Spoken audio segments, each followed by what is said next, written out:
prestou atenção em nada do que eu disse? Se você já ouviu essa pergunta antes, eu tenho certeza que os próximos minutos não foram fáceis.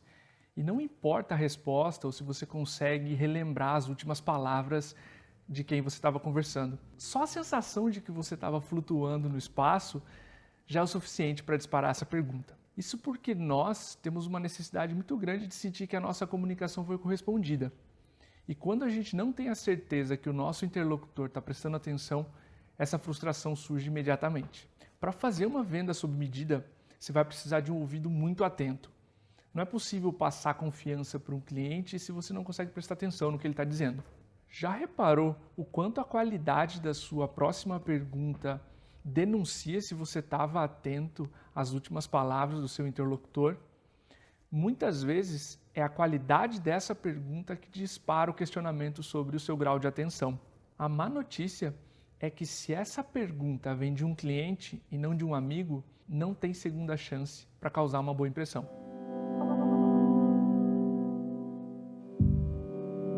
Pensa no seguinte exemplo fictício. Eu estou conversando com a Clara, que pode ser uma futura cliente da MeTime. Minha primeira pergunta para ela provavelmente vai ser ao redor do processo comercial da empresa da Clara. E vamos supor que ela me responda o seguinte: legal, Diego, a gente tem 3 vendedores no time, um deles é responsável só pela prospecção. Ele é responsável também por abastecer os outros 2 vendedores com oportunidades. O nosso público-alvo no Brasil são empresas farmacêuticas de médio e grande porte, acima de 1.000 funcionários. Como a auditoria de qualidade é um serviço de alto ticket, o nosso ciclo de vendas médio se estende e pode durar até mais de 12 meses. Enquanto a Clara falava, eu posso ter pensado, bom, a empresa dela tem 3 vendedores, não sei se ela tem um software de prospecção, normalmente times pequenos não compram a MeTime. Ih, me perdi. E esse é o primeiro erro de um ouvinte, não prestar atenção ao que está sendo dito e pensar demais na próxima pergunta. A forma correta é ter uma escutativa. Isso significa ouvir atentamente ao que está sendo dito e especialmente ao que não está sendo dito. Repare que a Clara começou a dar algumas informações interessantes. Seu mercado-alvo, o ticket médio e o tamanho do ciclo de vendas, que pode ultrapassar 12 meses. Um bom ouvinte faria as seguintes perguntas. Legal, Clara. Vocês já estimaram quantas empresas assim tem no Brasil? Dessas, com quantas seu vendedor fala por mês? O que é um ticket alto nesse setor, Clara? O segundo ponto crucial é resumir o que você ouviu, para ter certeza de que você está indo para o caminho certo. A gente poderia fazer da seguinte forma com a Clara. Clara, pelo que eu entendi, a gente está falando de uma venda complexa, com ticket médio alto, acima de 1 milhão, e um mercado bem restrito. Pelo fato de ser uma venda cara, ela exige bastante interação com o comprador, esticando o ciclo de vendas em até mais de 12 meses. Repare que essa é uma pergunta fechada, e ela só pode responder com um sim ou não, validando ou refutando a minha tese. A Clara pode confirmar, negar, adicionar informações e o diagnóstico segue. À medida que o tempo passa, a Clara vai adicionar mais informações ao diagnóstico. Problemas, dificuldades, ineficiências da operação comercial dela. E o terceiro ponto para ser um bom ouvinte surge justamente aqui: saber no que prestar atenção.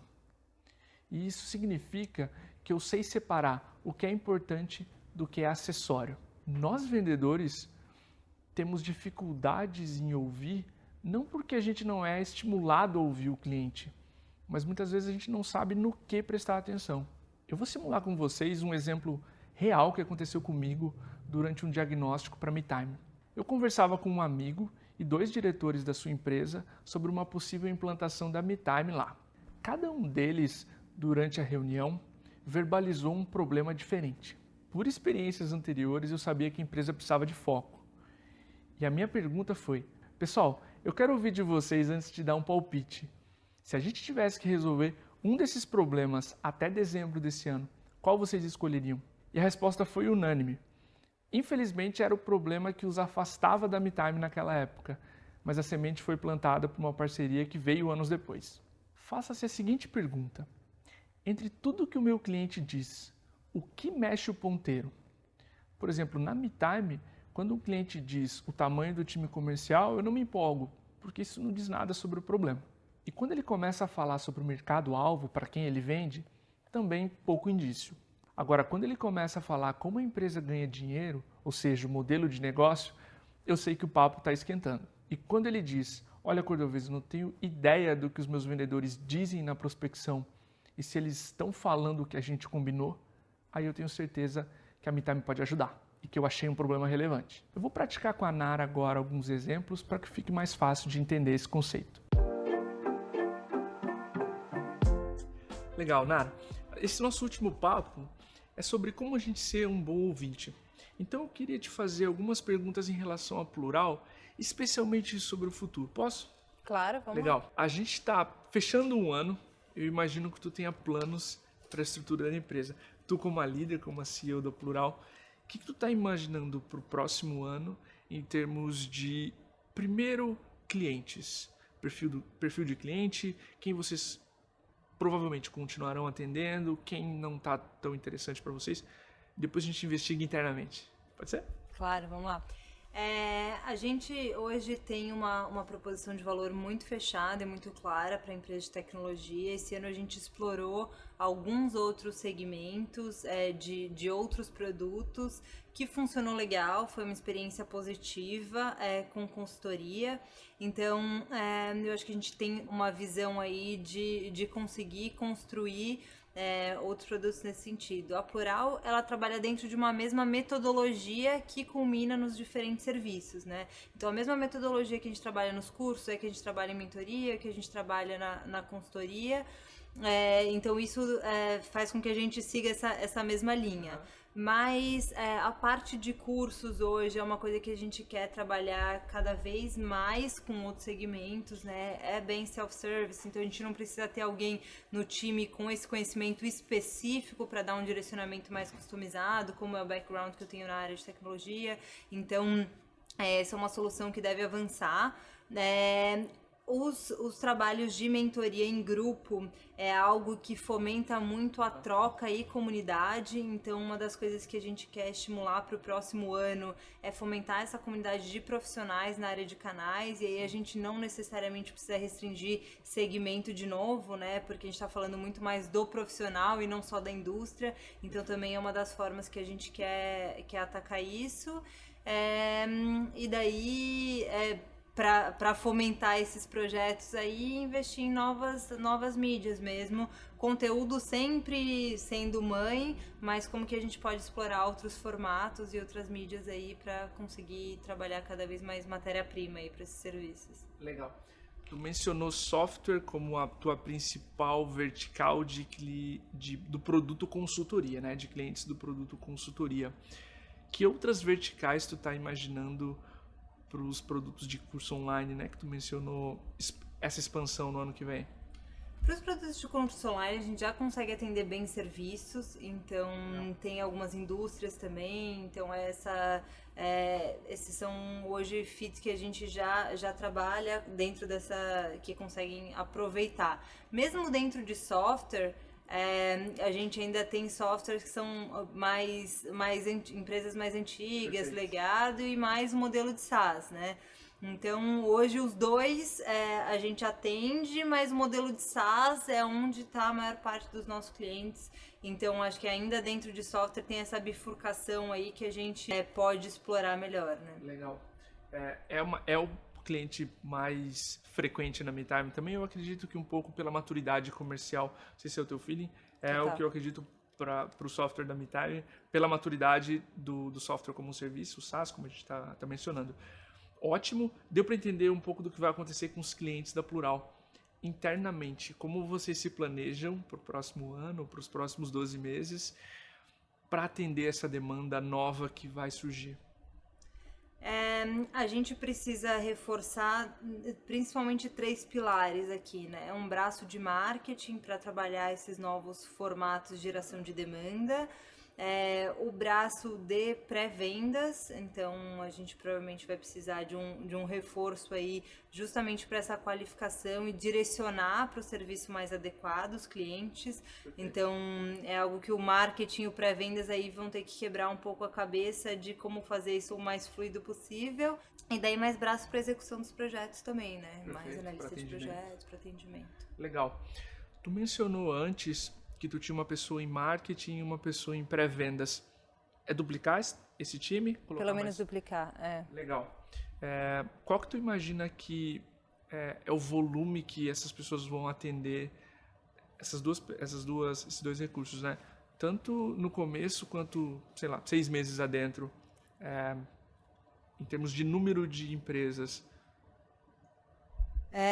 Essa parte do planejamento a gente ainda não tem ela fechada, porque esse produto da mentoria é um produto novo, o produto de curso ele tá aumentando de volume, então a gente ainda não tem essa capacidade fechada. A gente eu tô calculando dobrar isso, porque tá mais ou menos atrelado ao que a gente vai precisar fazer de faturamento também e vai acompanhar o crescimento da empresa aí. Então, por isso eu tô calculando mais ou menos esse vezes 2 aí. Sim. O que eu consegui tirar, tá? Desse micro papo que a gente teve aqui, vai ser um ano de crescimento, de expansão para vocês. Provavelmente a gente não entrou mais padronização da prospecção, enfim. Se eu fosse um vendedor da MeTime, eu prestaria atenção no número de empresas, por isso que eu te perguntei, tá? Se vai chegar no nível de passar o que um vendedor consegue atender e aí eu te ofereceria algo de produtividade, não parece, pelo que tu mencionou. Então preste atenção nesse volume que tu trouxe. Vai ser um ano agressivo no sentido de dobrar a equipe, mas ainda assim é uma equipe gerenciável, não parece nada absurdo, nada do tipo que eu tenha que trazer para ti aspectos de padronização, de tu ouvir as ligações, sabe?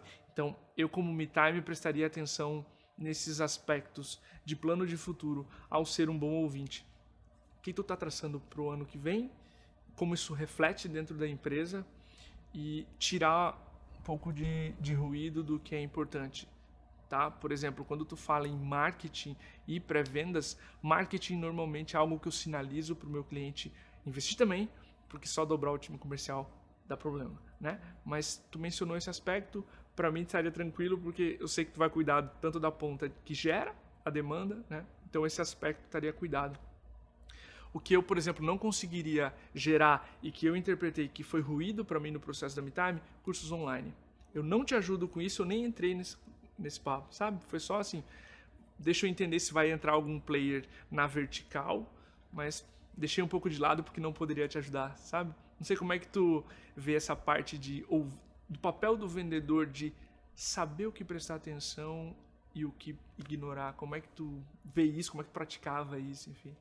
Eu acho legal que você trouxe no papo, assim, a confiança, né? De primeiro, eu tô te ouvindo, a segunda pergunta que eu fiz tem conexão com a primeira, né? Então eu não tô levando para um caminho robotizado e nem tendencioso. Sim, perfeito. Então eu acho que essa parte da confiança, de transmitir essa confiança de...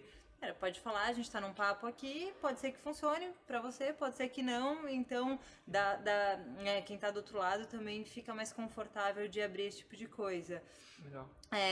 E daí as perguntas sempre, né, estavam, pelo menos nessa simulação aqui que eu senti, estavam bem coesas. Então, faz sentido eu falar de marketing, faz sentido eu falar de pré-vendas aqui. Então, acho que é um pouco isso, e daí eu acho que você levou para o caminho certo. Deixa eu apostar aqui na consultoria, que é onde eu posso exigir esse crescimento. Então, acho que ser um bom ouvinte né, passa por escutar mesmo e saber conduzir a conversa. O que eu quero tirar dessa pergunta, né?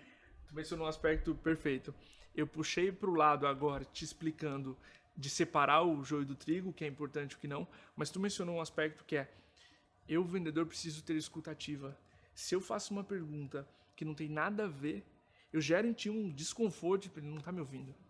Entendeu? Acabei de falar, né? Acabei de falar, ou tá tentando ser tendencioso. É uma pergunta retórica. Tipo assim, Nara, aumentar o faturamento não é uma prioridade, então Claro que é. Toda empresa quer faturar, quer prosperar, né? Então eu estou sendo tendencioso ou estou com o ouvido bem seletivo. E não, eu preciso ter uma escuta ativa, né? Saber Sim. e a própria sensação que eu passo para ti, se uma pergunta está conectada na outra, é óbvio que eu te dou a confiança de que eu estou prestando atenção ou não. Só pela qualidade da pergunta, né? E a gente consegue, desde a infância, perceber se as coisas estão conectadas ou não, se tu prestou atenção ou não no que eu estou falando, né? Sim, não, total. Eu acho que essa confiança, esse próximo passo, assim, né, tá bem ligado, faz toda a diferença. Legal. Pô, ficou show. Acho que conseguimos traduzir essa missão do que é um bom ouvinte, tanto pela conexão das minhas perguntas como pelos teus comentários. Te agradeço também a participação nesse vídeo. Obrigado mais uma vez. Obrigada pelo convite, um prazer. Resumindo, tenha uma escuta ativa, preocupe-se genuinamente com o que você está ouvindo, anote tudo que o cliente está falando e valide periodicamente aquilo que você ouve. E 3, saiba, entre tudo que o cliente diz, o que realmente mexe o ponteiro para priorizar onde investigar.